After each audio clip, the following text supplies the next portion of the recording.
Hello, this is Mr. Wynn, and this video is over the ellipse part of conics. An ellipse is a set of all points x, y in a plane where when you add the distance from that point to each focus, because there's two of them, this foci for plural, it's going to be the same number, it's going to be constant. So from here, this is d1, this is d2, add d1, d2, you get a number. If I had a point right here, this would be d1, this would be d2, you get the exact same number when you add them up. Alright, the line through the foci intersects the ellipse at 2 points called vertices. So the focus is somewhere right here and right here. We connect it, it touches the oval, the ellipse at vertex and vertex. The chord during the vertices is called the major axis, it's the longer one. And its midpoint is the center of the ellipse. The chord perpendicular to the major axis at the center is the minor axis. So we have the short axis, the minor axis, and then the major axis, the long one.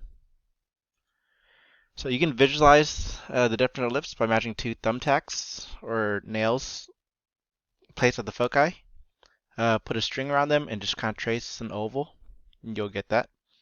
And to derive the standard form of the equation of ellipse, consider the ellipse in figure 10.21 right here on the right with the following points. The center is h comma k.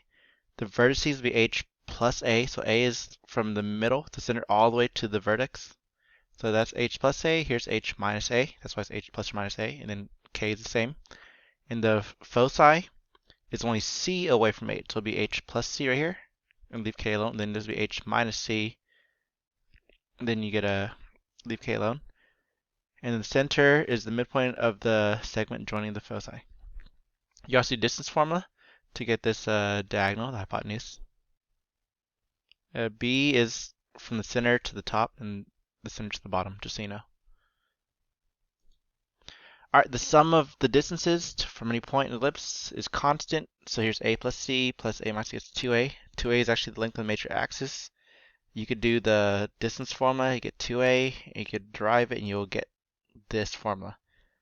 So really, here's the formula you need to know.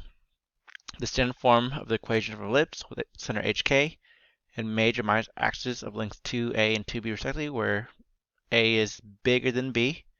Are these two things.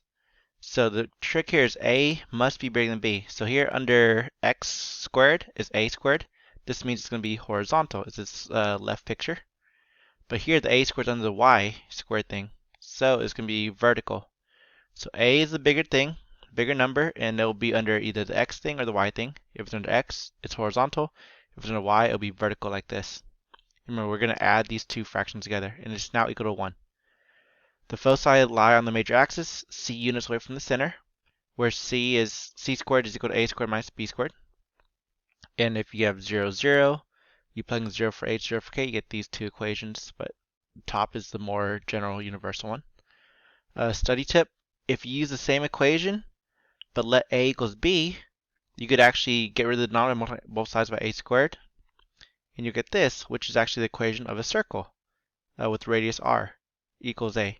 So geometrically, when a equals b for an ellipse, the major and minor axes are of equal length, so the graph is a circle. So now you get a circle and an ellipse from the same equation. Circle equals r squared, while ellipse equals 1, where a and b are different numbers. And a is bigger. Alright, so find the standard equation of ellipse. So find the standard equation of ellipse with the foci at 0, 1 and 4, 1 and a major axis length of 6, shown in the picture to the right. So if you have the foci at 0, 1, and 4, 1, we can find the center, the midpoint of that, to get 2, 1. Also, they told us the major axis length is 6, so half it's 3, so we know a is 3. So if I add 3 to 2, 1, I get 5, 1. I subtract 3 from this, I get negative 1, 1, if we need that. If a is 3, we now find c. Sorry, we can find b using the formula c squared equals a squared minus b squared.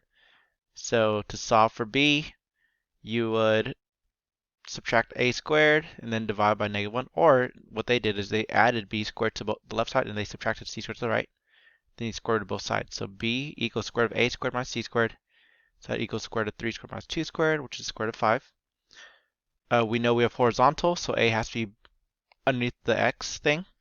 So this would be x minus 2 squared, that's the h, over 3 squared, that's a.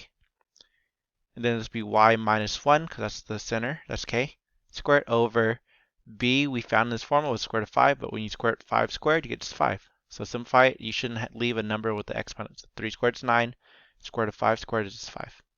Here's the equation. Sketching an ellipse. So sketch the ellipse given by this equation.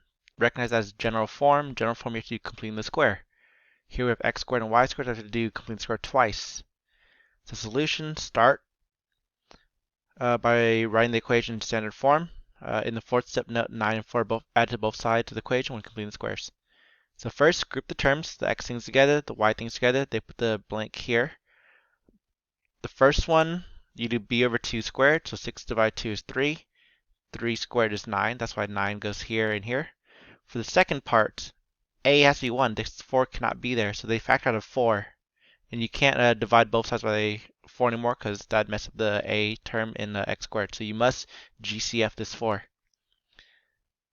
Then I would have added a plus blank and minus blank inside. They did negative 2 divided by 2 is negative 1 squared is positive 1. So it'll be plus 1 minus 1. Then you actually distribute this 4 back to that last minus 1. They add over here. So that's why it's plus 4 times 1, meaning plus 4. Alright, they complete the square for each. They get x plus 3 squared plus 4 times y minus 1 squared equals 4. Remember, we need to equal 1, so divide both sides by 4. You get this, x is 3 squared over 4, and then y minus 1 squared over 1 equals 1. And they actually rewrote 4 as 2 squared and 1 as 1 squared, so we can see what a and b are. So see how 2 is bigger? So this is going to be horizontal. That's why it's a horizontal graph. Where a is 2. So it'd be right 2 and left 2 from the center. The center is negative 3, positive 1. So left 2 would be negative 5, positive 1. Right 2 would be negative 3 plus 2 is a negative 1, positive 1. We know b is 1, so from the center you're going to up and down 1. So negative 3, 1 plus 1 is negative 3, 2. Negative 3, 1 minus 1 would be negative 3, 0. Anything else I missed? Let's see. They said a squared is bigger. 2 units is left and right. B squared is 1, so 1 unit up and down. To find C, the focus, you have to do C squared equals A squared minus B squared. You fill in A and B, you simplify, you get square root of 3. So, because it's horizontal, it'll be root 3 away from the left and right of the center. So it'll be negative 3 plus root 3, comma 1 on the right. Then negative 3 minus root 3, comma 1 for the left. That's it. Alright, analyzing an ellipse. Find the center, vertices, and foci of 4x squared plus y squared minus 8x plus 4x minus 8 equals 0. So again, I have to complete the square. Group terms, GCF to make the x squared coefficient 1. This one already has a y squared coefficient 1. Complete the square, complete the square.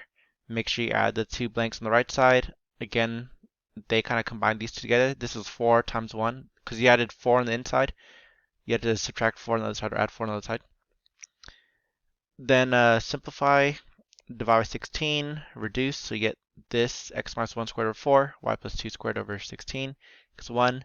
And change 4 to 2 squared, 16 to 4 squared, just so we can see what a and b are. A is 4 because it's bigger, so it's under the y thing. This one's the vertical graph, so here's the vertical graph. They found h, k, a, and b. They solved for c using the formula. Make sure you simplify the radical, 2 root 3. Once we have the center and the vertices, because we're going up and down 4. So from center, up 4 makes this a negative 2, positive 2, but x is the same. Down 4 makes this negative 2, negative 6, but x is the same. If you had to find the sides, you just subtract and add b to the x value, but we don't need that. And then find c, remember c is always on the major axis. We found out it was 2 root 3. We have to add and subtract that to the y value, so it'll be 1 comma negative 2 minus 2 root 3, and then 1 comma negative 2 plus 2 root 3. And that's it. Alright, there's some pretty cool applications with ellipses. Ellipses, machine gears, arcs, acoustic designs, orbits, satellites, planets, stuff like that. In case you didn't know, the moon travels around the Earth in an elliptical orbit, not a circle.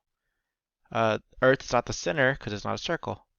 Earth is actually a foci, a focus. You could find the apogee and perigee. Let's see, apogee is the furthest the moon is away from the Earth, and the compared to the closest it is.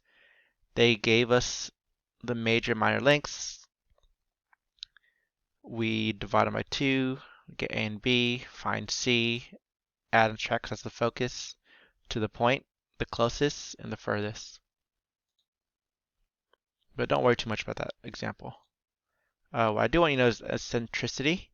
One of the reasons why it's difficult for early astronomers to detect the orbits of planets are ellipses and not circles is because the foci are relatively close to their centers. So they look almost circular, nearly circular. To measure the ovalness of an ellipse, you use the concept of eccentricity. Here's the definition. The eccentricity E of an ellipse is given by the ratio C divided by A. Remember, A is bigger. A is from the center all the way to the vertex, while C is the center to the foci. Alright, so the eccentricity E will always be between 0 and 1 for every ellipse. It's going to be decimal. Alright, so like I said, A is bigger than C, because that's always the vertex, while this is the foci that's inside the circle or ellipse. It says for an ellipse that's nearly circular, the foci are as close to the center and the ratio is small. C over A is small. So look at this top picture, 10.27. C is this tiny number divided by a bigger denominator, so it's going to be about 0. So it looks pretty circular here. But on this bottom picture, it's elongated. It's more ovalar. So the foci is close to the vertices. So E is really big and A is the same size, but E is close to A. So when you divide that, it gets really close to 1. So now you know what E does. Alright, and that should be it for the video. Thanks for watching. Ask questions class. Bye.